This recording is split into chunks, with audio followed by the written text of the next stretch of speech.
ప్రభుత్వంలోనూ పనిచేయాలి, వాళ్ళ ప్రభుత్వంలోనూ పనిచేయాలి. మళ్ళా వచ్చేది జగన్మోహన్ రెడ్డి గారి ప్రభుత్వమే గుర్తుపెట్టుకోమని కూడా మనం చేస్తున్నాం. ఇకనైనా జాగ్రత్తగా ప్రవర్తించండి. అన్యాయంగా అక్రమంగా కేసులు పెట్టి 36 కేసులు పెట్టారు నా మీద, మళ్ళీ 2 కేసులు ఇక్కడ, మళ్ళీ పులివెందులు వచ్చాను, తిరుగుతాను, ధైర్యంగా పోరాడతాము. దేన్ని లెక్క చేయం రాసుకోండి.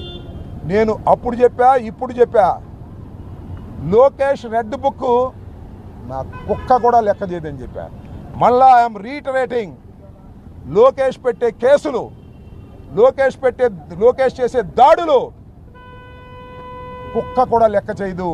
ధైర్యంగా పోరాడతాం, అవసరమైతే ప్రాణాలకు తెగించి పోరాడతాం. గుర్తుపెట్టుకోండి, వైఎస్ఆర్ కాంగ్రెస్ పార్టీ కార్యకర్తలందరూ కూడా రాటు తేలుతున్నారు. అవసరమైతే జైళ్లు నింపేస్తాం. గుర్తుపెట్టుకోమని మనం చేస్తున్నాం. కేసులు పెడితే న్యాయస్థానాల్లో ఎదుర్కొంటాం, ధైర్యంగా ముందుకు సాగుతాం. ఇలాంటి పిచ్చి పిచ్చి వేషాలు వేసి వైఎస్ఆర్ కాంగ్రెస్ పార్టీ కార్యకర్తల్ని అణచాలని, భయపెట్టాలని ప్రయత్నం చేసేటటువంటి ఈ కూటమి ప్రభుత్వం బుద్ధి తెచ్చుకోండి. ఇకనైనా ఇంకా 3 సంవత్సరాలు మీరు పరిపాలించాలి, భగవంతుడు దయతలిస్తే.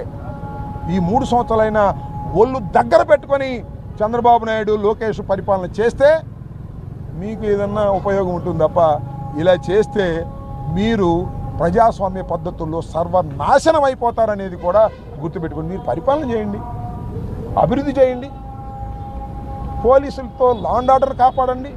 అక్కడెక్కడ విలేకరుని చంపేశారు పాప, ఆంధ్రజ్యోతి విలేకరుని, రౌడీ షీటరు, దాన్ని ఆపలేకపోయారు. ఇవాళ ఎవరో ఇంకొక సాక్షి విలేకరు మీద దౌర్జన్యం చేసి కొట్టారు, దాన్ని ఆపలేకపోయారు. పోలీసులందరూ నేరాలని ఆపడానికో, నేరం చేసిన వాళ్ళని శిక్షించడానికో లేరు. వైసీపీని అణచాలంటే, చంద్రబాబు నాయుడు గారిని ఎవరన్నా ఏదైనా విమర్శిస్తే వాళ్ళని అణచాలి, మా నాయకులందరూ లోపల పెట్టాలి. ఇలాంటి దుర్మార్గమైన ఆలోచనలోనే పోలీసులను ఉపయోగించుకుంటున్నారు.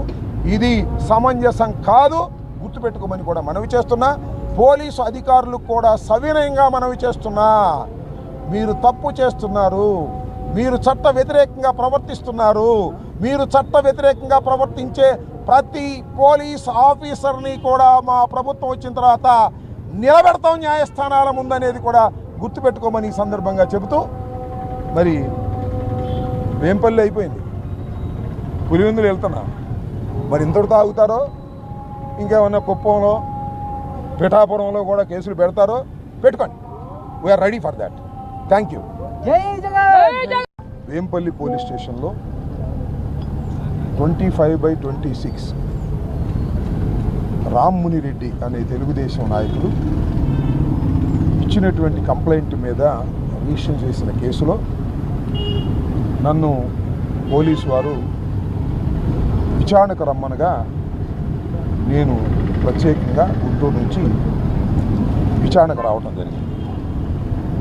2 గంటల సేపు నన్ను విచారించారు.